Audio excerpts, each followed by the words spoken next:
time no see. We'll get into all that later, but I wanted to make a video because I was sitting here doing some port work and port cleanup and changing the pressure setup on an oil pump. Basically what happened was a local shop took in an LS swap on a full-size like cat's eye Chevy pickup truck, and they got to going through the parts list and all the crap the customer brought into them, and he was asking me, he goes, hey, do you want to port and shim this oil pump? Well, I didn't really look at it that close. I was like, yeah, it's LS pump, I'll do it for you. So I got it home and I was like, wait a minute, one of these Melling pumps, you're not supposed to just run with any LS engine setup you want. There is a specific performance Melling pump that's designed only for your DOD, displacement on demand, active fuel management engines that provides, I believe it's 33% more volume, and it has a lot more pressure, because they even tell you in the literature for that pump, which apparently did not come with this part to his shop, it says do not run one of these pumps in a non-DOD or AFM engine setup. So I got home and I was like, all right, let me look this number up real quick, make sure we, what we're getting into. Because originally I was just going to do some port work on it, which if any of you are familiar with the way I do my oil pumps, it's generally a general deburring, getting rid of the sharp edges on your inlet. Then you'd have a little bit of work and polishing on your ramp.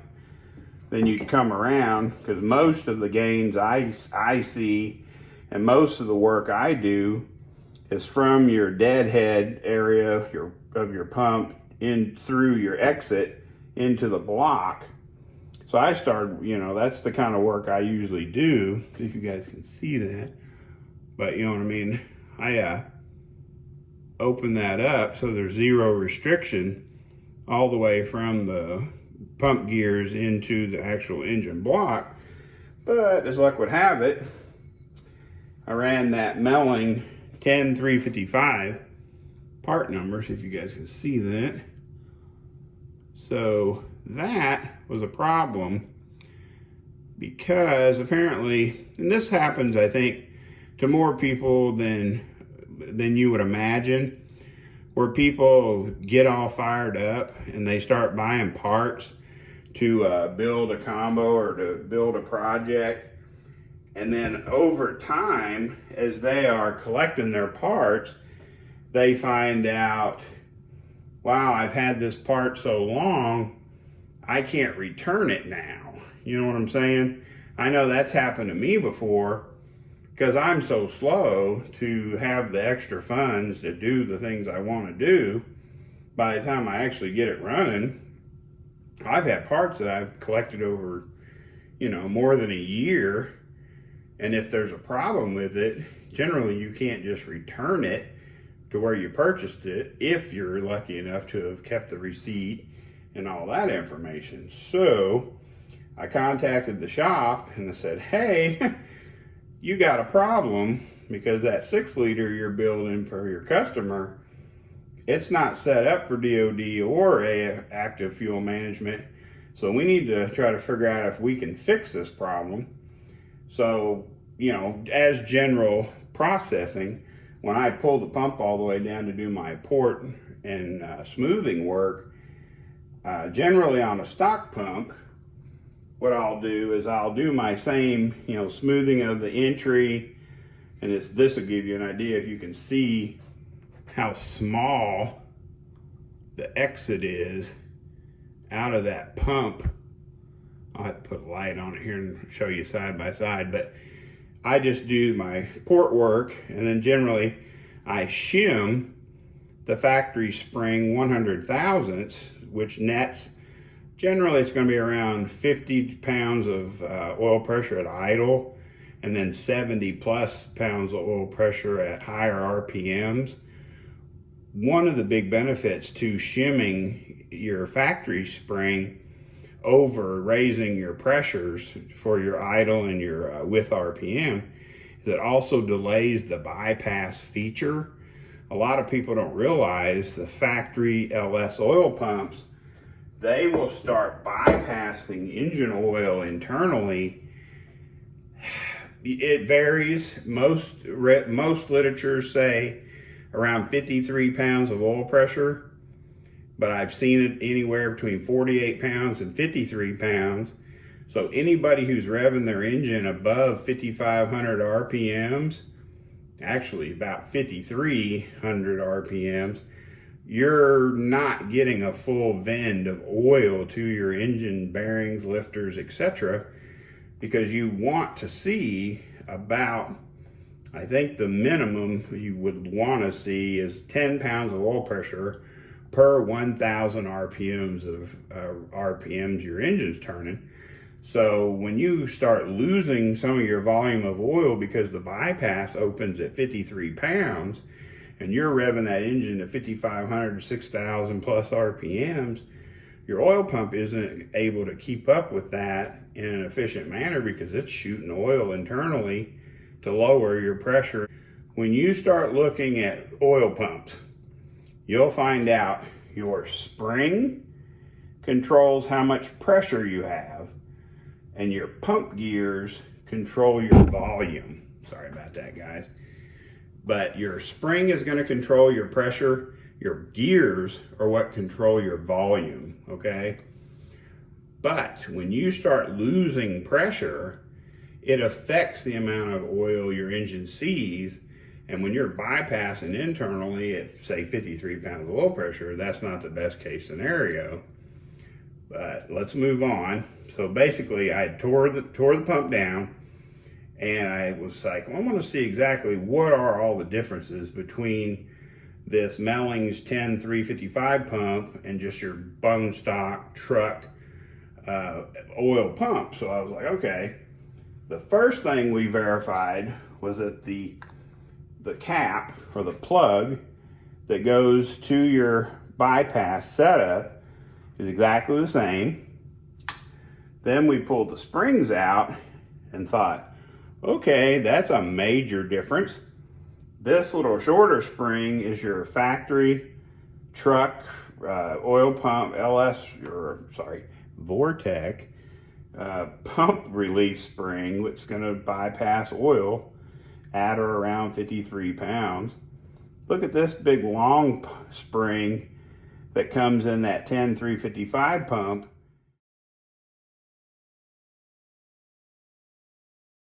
That feeds that extra pressure and volume to those DOD motors. So we're like, okay, that's got to change, but we need to verify what are the other parameters of the oil pump that's different. So we've got a difference in spring pressure with the length.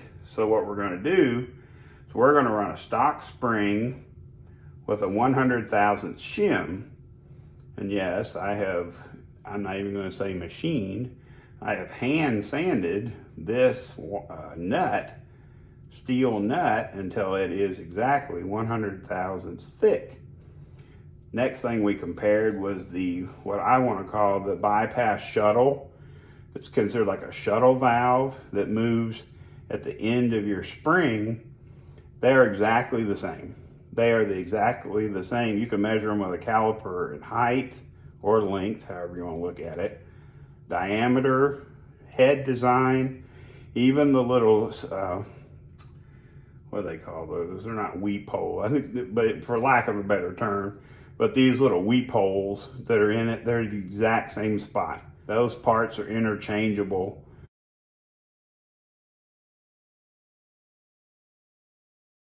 Between the factory pump and the Melling pump. So we will run the brand new Melling shuttle valve with a factory spring and a 100,000 shim. So that's going to give us our 50 pounds of hot oil pressure at idle, and then quickly build to 70 plus pounds of oil pressure with RPM. So we just wanted to verify. We did discuss the differences between the 10355 DOD pump and your factory pump. Well, we have a couple more differences, so let's scoot on over so we can get a little closer look at that. Guys, I got us repositioned where we can kind of point and shoot. So what we can tell right off the bat is the aftermarket Melling 33% higher volume pump gears are right, you could say, now keep in mind I'm using Harbor Freight digital calipers, but it's just a hair under 90 thousandths thicker. So when you look at these pump gears, they are, let's just call it 90 thousandths taller or thicker than the regular truck gears that measured 420 thousandths thick. So, okay, so now we know that these high volume pump gears from Melling, they're taller, but they're also different. Now, if you'll look at these lobes on these pump gears, number one, you'll notice the design differences. This pump has 10 lobes that have an almost squared off peak or top to the lobes, whereas the high volume Melling gears have a fully rounded, just smooth hill shape, and there's only 9 of them. So we've been talking amongst ourselves and we're like, well, that's weird, because you would think having 10 lobes would move more oil than 9. So there has to be some kind of a benefit to the way Melling, profiled the lobes on their pump gears compared to the factory. Another difference that you may or may not be able to see because this coated plate, but there's ever so slight differences in your oil reliefs between these two covers, but it's not enough to change anything, if that makes any sense. It's just subtle differences in like how deep the cutout is, the angle, the depth, but your general configuration is the same. Now, if we look over here, I'm gonna try to scoot you guys over if I can. But when you start looking at the actual pump housings, it's pretty interesting, because just as cast before porting, this hole where the oil comes in is larger. Okay, look through that hole and get a representation. I mean, now that has been smoothed and slightly ported, but wait till you see the difference with the stock one. Watch this, because it is significantly smaller. Like, I don't know if you guys can see it in the video, but because there is a 90 thousandths difference in the depth of this body that accounts for the thicker gears of this high volume pump, they went ahead and incorporated that extra 90 thousandths of depth in the pump body into that opening, which is pretty cool. I mean, you know what I mean? It's going to help, get unrestricted flow from your pickup tube into the pump. Now, one thing I didn't like was when I pulled it apart, these little edges had burrs. Like, for some reason, I've never seen it before. I'm not bad-mouthing Melling in any way. Just let me point that out real quick. This is the first pump I've ever seen it happen on. But these little machined edges had raised burrs, or like a sharp edge that stuck up towards the pump gears. So I just took a straight edge and just kind of scraped around all of these edges to knock those burrs off. Now, the one thing I found inside of this pump that I'd never seen before, and I'm sure it was purely accidental, was 2 small pieces of what I can only describe as like that silicate. Like, if you see those little silicate balls that absorb moisture and electronic parts and stuff you buy.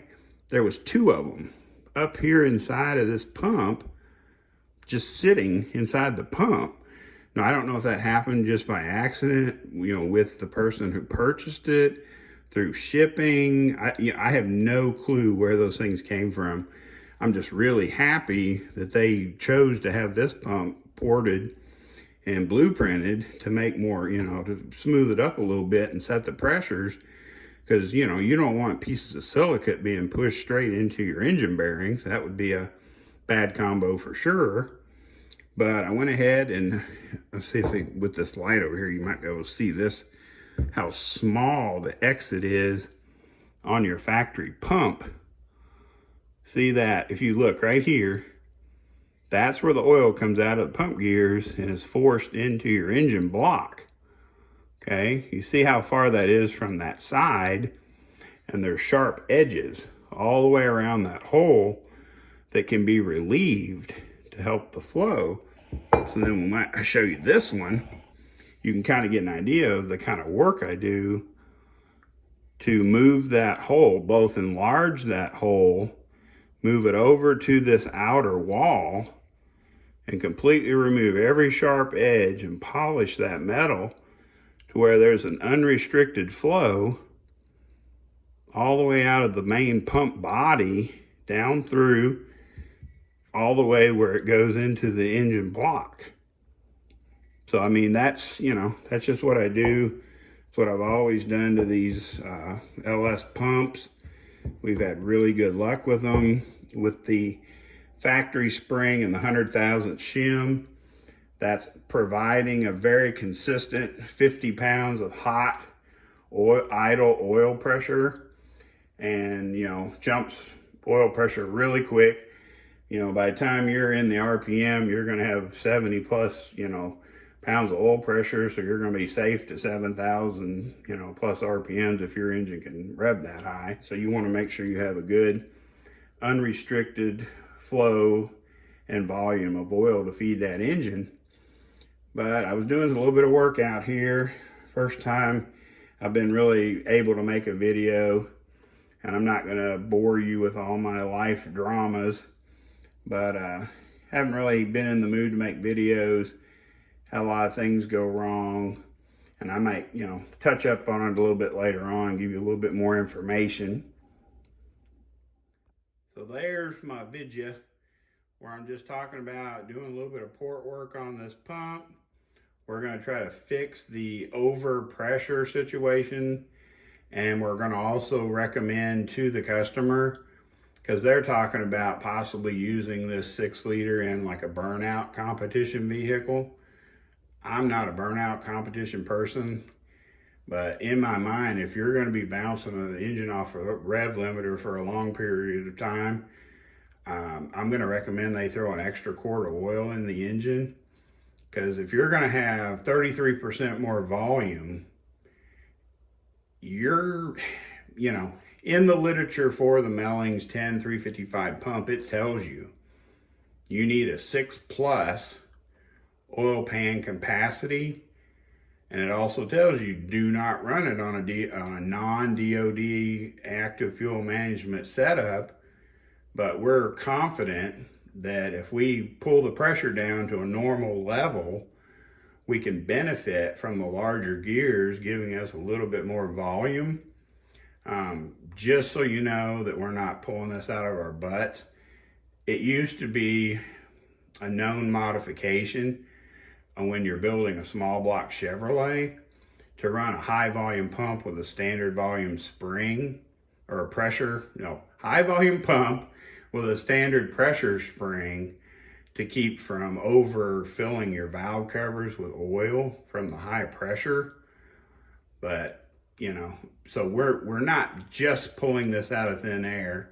We're using it as kind of a old school carryover of some of the pumps we ran in some of the race engines years ago, where we're going to run the 33% higher volume gear set, larger pump body, but use a manageable amount of pressure. So I think it's going to make for a really good combination as long as they have enough oil capacity in their oil pan or in the system via an accumulator, large filter, whatever they got to do to make that kind of an engine, you know, that's going to see high RPMs, extended period of time, stay together. Because the last thing we want is this thing coming back because of a bearing or an oil feed issue. So we're trying to do our due diligence to make sure this engine is fed properly.